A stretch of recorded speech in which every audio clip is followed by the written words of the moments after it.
Hello and welcome to this edition of Arlington Public News. I'm Paul Werland. And I'm Hannah Perlmutter, in for Michelle Marino, who is away this evening. At Arlington Public News, we bring you stories of interest to Arlington and surrounding communities. In tonight's newscast, we feature coverage of the Black Lives Matter Vigil recently held in Arlington. We learn about the transformative power of music from a South African choir, and we present delicious holiday treats sold locally. Plus, we announce the theme of the next APN Photo of the Month contest. That and more coming up next. Please stay with us.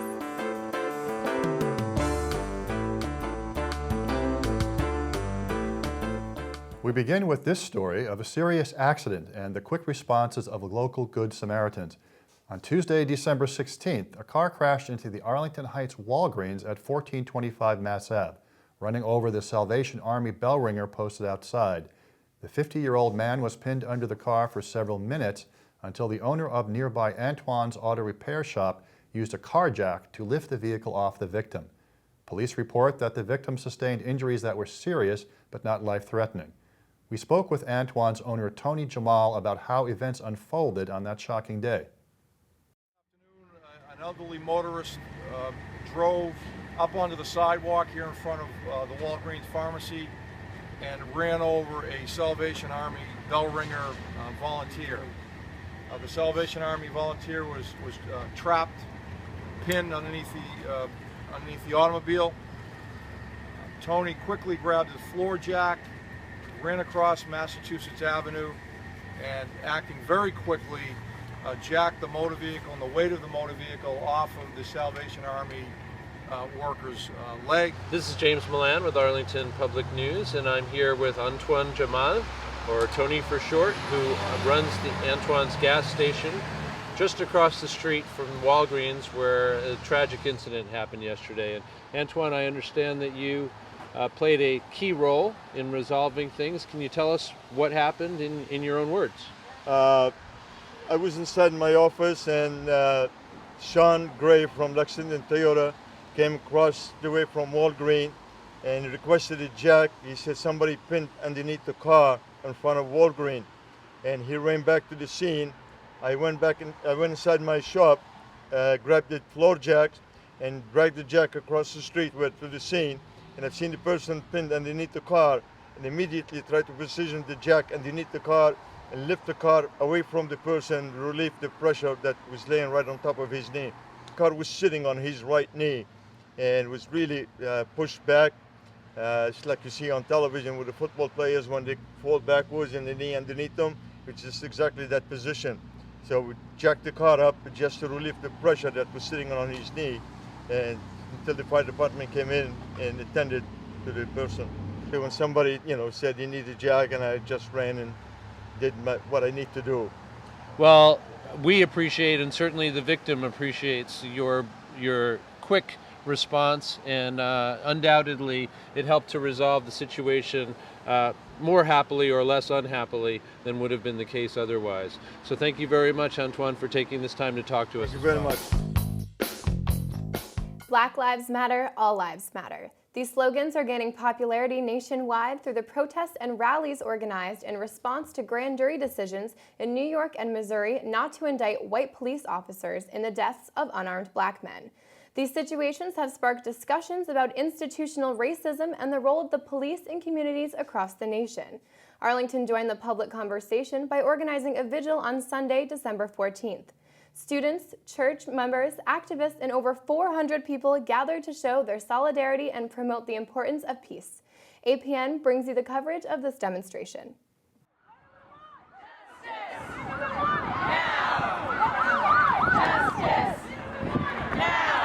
On Sunday, December 14th, Arlington residents and town groups held a vigil in response to recent controversial grand jury decisions in Ferguson and New York City. Hi, I'm Bonnie Bakhchi-Williamson with the Diversity Task Group, which is a group that belongs to Arlington Vision 2020.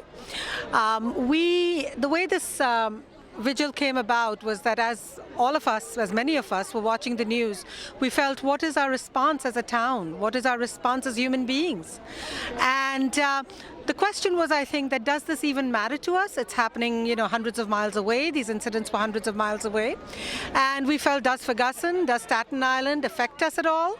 And I think what we concluded was that yes, it does. When injustice is done to our brothers and sisters, it is done to us. And if we don't speak up against injustice, we dehumanize ourselves. We are less than human, and therefore we are standing together in solidarity with all people who feel that Black Lives Matter. We decided to do a small reading from Pastor Niemöller from the Holocaust, and that's why we feel we're here. And the reading goes, first they came for the socialists, and I did not speak out because I was not a socialist. Then they came for the trade unionists, and I did not speak out because I was not a trade unionist. Then they came for the Jews, and I did not speak out because I was not a Jew. Then they came for me, and there was no one left to speak for me. While the holiday season is generally a festive time of year, it can also present challenges for many people, including those touched by depression. APN invited a panel of experts in for an in-depth conversation about the holiday blues, including symptoms to look for, helpful responses, and important resources to access for support. While the winter holiday affords us the opportunity to celebrate togetherness and bounty with family and friends, it's also a time of year that may trigger symptoms of anxiety and depression to different degrees. Joining me today are a panel of professionals with a wealth of background and experience in dealing with just these issues. I'd first like to introduce Dr. Francesca Antonini, who is a clinical psychologist with a private practice in Arlington Center. Welcome, Dr. Antonini. Thank you, and thank you for having me. Absolutely, a pleasure. If you would, maybe start us off with a sense of the terrain of the holiday blues. Holiday blues I think of as two types. We have the pre-holiday blues, which is all about the preparation before the holidays. We may feel stressed. We may feel sad about people who are no longer with us. We may be comparing our current holiday with holidays of the past. And then there's the post-holiday blues, where you have maybe a feeling of letdown, all the family squabbles that are unresolved, a feeling of fatigue, maybe a feeling of emptiness, an emptiness of the heart, maybe an emptiness of the wallet as well. If it's the holiday blues, it is something that we can employ some strategies on our own. How do we prevent them if we recognize them in ourselves or a loved one? How do we suggest helping manage them? The person who's going to tell us about that is Catherine McHugh, a licensed school social worker, a mental health and substance abuse counselor, and a registered yoga therapist. Holidays are always associated with, celebration. And so people sometimes tend to drink too much or be with, be out too much, sleep, or don't sleep. We have a New Year's holiday that anticipates us being up all overnight. And that can really exacerbate some of the symptoms that might come with what is called holiday blues. Another thing is to think about, so often in the preparation for the holidays, many people think it has to all be perfect. So they have that one thing in the closet up in there. They have to get it because that one piece has to be outside. Well, maybe this year you take a breath. And rather than having to go all the way up to the attic and go way in there and crawl, maybe this year you're just going to leave it where it is, especially if you're feeling, or if there's a feeling of, sense of off balance through the holidays. Sobering statistics conclude that stress-related events such as the holidays may trigger half of all depressive episodes, which begs the question, when might the holiday blues not actually be the holiday blues, but something deeper? To help us discuss this is Dr. James Ellison. In the holiday blues, a person feels down, they feel sad, they don't enjoy things as much as they expect to. But in depression, the emotions of depression take on an additional quality. And the key feature of that is what's called anhedonia, or the loss of enjoyment. But the boundary between holiday blues and major depression is really a very fuzzy one. And you can slip over it without really recognizing that. So one of the things that we can do during the holidays is keep an eye on the people that we love and that we mingle with, and watch out for them a little bit in case anybody is slipping into that state of depression. Thanks very much to you, to each of you. Wonderful contributions, all. Thank you Thank for you having for us. Thank you for having us, Peter. On behalf of Francesca Antonini, Catherine McHugh, and James Ellison, I'm Peter Bermudez, wishing you a happy, healthy, and low-stress holidays. The Berg River Choir, a South African chorus from Piketberg, is traveling in the United States and performed at Arlington's annual tree lighting. The choir also held a joint concert with the local Boston chorus, sharing a new song. APN was there to chronicle the story of many voices coming together to connect and transform through the power of music. On December 6th, Boston Area Choir Sharing a New Song hosted the Berg River Choir at First Parish Church in Arlington. Sharing a New Song was formed with the mission of spreading the joy of song throughout the world, and in their travels they met the Berg River Choir from South Africa. The Berg River Choir story is an inspirational one, and APN was able to talk to them about their journey and what brought these two choirs together. We thought and we knew, no, not we thought, we knew that music will bring us really together, and that is what happened. It happened, and that is why we are this big Berg River Choir now, all races, and we enjoy singing because, as you know, we don't like singing, we love singing. Yeah, 95% of these people has never been even out of their province and has never been on a plane before. And they're jobless, they live on state grants, they come from a very, very rural area. So the moment actually was too big for them. They never thought that they could make it. Through the last few years, how the choir became a family, because all of a sudden you started to see there are no borders. We started to see that poverty knows no race or no color, poverty knows no creed, or social problems knows no skin color. I'm Thurston, and this is Rita. We might differ from color, but we like to sing and like music, and music doesn't ask age nor color. It just wants you to bring a part of you and make your heart like music, and that's what I think.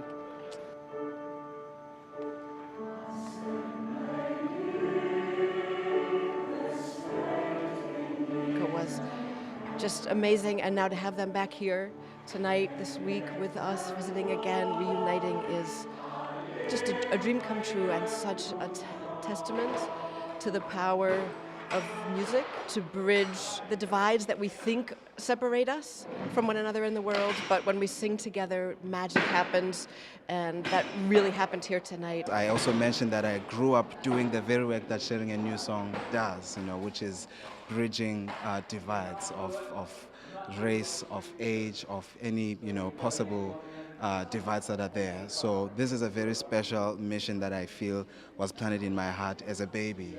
As I said, I never went to kindergarten, I went to soup kitchen, and this is the very work that we're doing. This is the mission that we're doing. So now it's just a continuation of all of that in a world-class scale.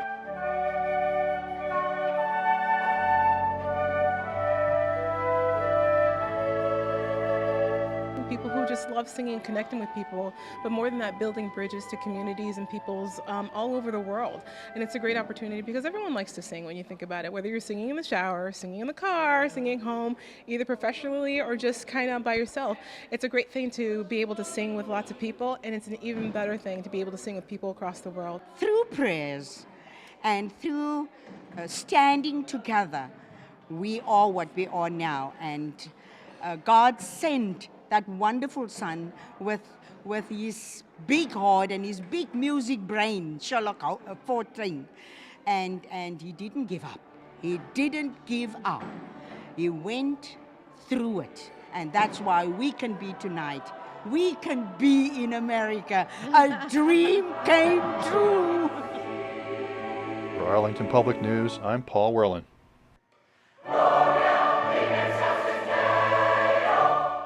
Wondering what sweet treats to serve at your holiday party? News producer Yawa Degboe visited local businesses to find the best desserts for the holidays, including treats for those with food allergies. Get ready for a bakery marathon of mouth-watering delights. I'm Yawa Degboe with Arlington Public News. Today, our team goes across town to find the best holiday season treats and sweets. We start the journey at Lakota Bakery in Arlington Heights. Cookies is all we do. We do over 40 kinds of cookies every day. And of course, the holidays are an extra special time for cookies. The most popular for the holidays are all the different shapes of cutout cookies. So we'll do trees, we do candy canes, stars, stars of David, ginger bears, a wide variety of things. In addition to some of our regular cookies, we'll decorate with a little red or green or something to make them a little festive. So we have a wide assortment, something for everybody. At this time of the year, we get lots of special requests, mostly for large orders. People giving cookies. They make great gifts to give to people in your family, in your office, to your friends. The cookies are fabulous to just give a little box. And so people will come in and say, I need 20 boxes. I'm going to hand them out to everybody. So we accommodate that. You'll have delicious treats to share with yourself, with all your friends, and everyone will be happy. People request these cookies year after year after year for the holidays. The next stop in our journey is Whole Foods Bakery in Arlington Center. We have Bush Noel, which we don't have produced yet. We'll have those for the holiday. It's a classic Yule log made with buttercream and chocolate mousse. It's delicious, hand decorated. We'll also have pastry platters, which is a great value, which is all assorted mini cheesecakes and other pastries. And we'll also have over here, we have a bunch of different holiday panettones right from Italy. We have a moonshine cake, and we also have the Dancing Deer Holiday Gingerbread House. Our culinary marathon continues in East Arlington at Something Sweet Without Wheat. A lot of people that come to our bakery also have a lot of allergies. So besides gluten and wheat, they may have a nut allergy, and we are nut-free. They may have an egg allergy, and we offer egg-free options as well. Do you have any specialty item for the holiday season? We do. Gingerbread houses, gingerbread men. We do gingerbread rolls, gingerbread cookies. We have tiramisu. People don't know that. They can come here now and get tiramisu. A lot of people miss that. We have Boston cream pies. We have all kinds of cakes, specialty cakes. We cater weddings now, so we can do probably any occasion anybody needs. Christmas is fun. We'll have Christmas cookies. So we have a lot coming up for Christmas. Finally, we stop at Stop and Shop to get some nutrition advice. If you have food allergy and you're actually visiting family during this holiday season, do you have any recommendation for them? I would say education is a big one. So educating your family and the hosts of the party that you're going to and making them aware of your food allergy, potentially offering ways on how to substitute recipes so that they'll know how to avoid the allergen that you need to be careful for. And it's a good idea to always bring your own food with you. Cross-contamination for food allergens is also very important to consider when you're buying products, but also when you're cooking at home. So when some brands have dedicated facilities, so you're going to look for that on the label. Do you see how it says it right here? Made in a dedicated nut and gluten-free facility. So some brands have really gone above and beyond to have good manufacturing practices. Otherwise, when you bring products home, you also want to be really cautious with washing your hands, cutting boards, counters, and anything that's going to come in contact with the food that you're preparing so that you can bake and cook safe foods for the holidays for all of your families and guests. Learning how to make substitutions and recipes will be key for the holidays. So if you're baking and you need to avoid milk, you can actually use water or 100% fruit juice in a recipe, or pick something like soy milk, almond milk, one of the other dairy-free milks that you can add in the recipe. Our website is a great resource for our customers, so go to stopandshop.com and they can find me and ask me any nutrition questions or if they need help for shopping for the holidays. This is Yawa Degboe with Arlington Public News. Happy holidays! You know, those cookies looked really good. I have a weakness for cookies. I wish I had been there. I actually helped out on that shoot and was lucky enough to receive a lot of free goodies from all the places, so thank you very much. Lucky you. Many of us will get to enjoy sumptuous holiday feasts and yummy treats like you've just seen, but for others it is just another time of struggle to provide food for themselves and their families. To combat this need in the community, the Arlington Food Pantry has recently introduced a satellite site that is open twice a month for low-income families. APN took a tour of the new facility located at 117 Broadway. I'm Brenda Mahoney for APN here at a new food pantry with the Director of Health and Human Services for the town, Christine Bongiorno. Tell me about this new food pantry and how it came about here on Broadway in the town of Arlington. Sure. So this site is our second site. We had our initial food pantry site was located in the basement of the Church of Our Savior on Marathon Street, and that's been in operation since the early 90s. And over the years, what we've realized that it's in the basement of a church. We're limited by the church availability as far as when we can be open to the public and when we can be in sorting food and being able to provide food to the public. Pam Hallett from the Housing Corporation came to the group and informed us that the Housing Corporation recently purchased the former Broadway Diner site at 117 Broadway, and they were looking to long-term demolish the space and rehab the property to make it commercial and residential on top. So the long-term goal would be to have a food pantry be incorporated into that space. But in the meantime, there's this wonderful space that was available, and the Housing Corporation offered the space to us to use for the next few years. With this new location, we are offering 2 nights per month to people in need. So currently we're serving about 500 people at our initial site per month. And so at the new site, we're hoping that we reach more people. What we know is that a lot of people that need food, a lot of people that have food insecurity, work during the day, and they can't access food pantries during the day.